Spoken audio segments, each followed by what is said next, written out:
Hi friends, welcome to our channel vocabulary. ఈ వీడియోలో మనం ఏదైనా ఒక విషయాన్ని అంగీకరించినప్పుడు ఎలా చెప్పాలి అనే విషయాల గురించి తెలుసుకుందాం. అగ్రీ మీన్స్ అంగీకరించడం, డిసగ్రీ మీన్స్ అంగీకరించకపోవడం. ముందుగా అగ్రీతో స్టార్ట్ చేద్దాం. అగ్రీయింగ్ అంగీకరించడం, అంగీకరించడం. I completely agree with you, నేను మీతో పూర్తిగా ఏకీభవిస్తున్నాను.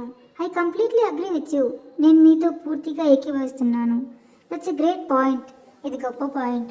దట్స్ ఎ గ్రేట్ పాయింట్, ఇది గొప్ప point. You are absolutely right, మీరు చెప్పింది పూర్తిగా నిజం. యు ఆర్ అబ్సల్యూట్లీ రైట్, మీరు చెప్పింది పూర్తిగా నిజం.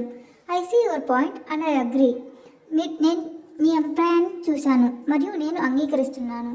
I see your point and agree, నేను మీ అభిప్రాయాన్ని చూశాను మరియు నేను అంగీకరిస్తున్నాను. That makes sense to me, అది నాకు అర్థమైంది. That makes sense to me, అది నాకు అర్థమైంది.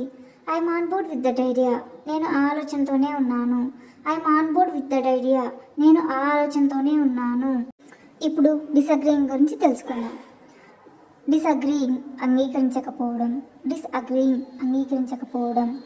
I understand what you are saying but, మీరు చెప్పేది నాకు అర్థమైంది కానీ.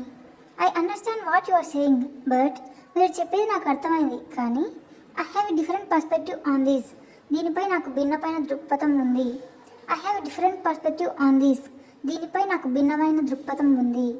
ఐ డోంట్ అగ్రీ బికాస్, నేను అంగీకరించిన ఎందుకంటే.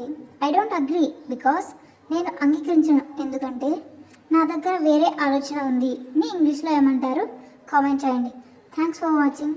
Like, share and subscribe my channel.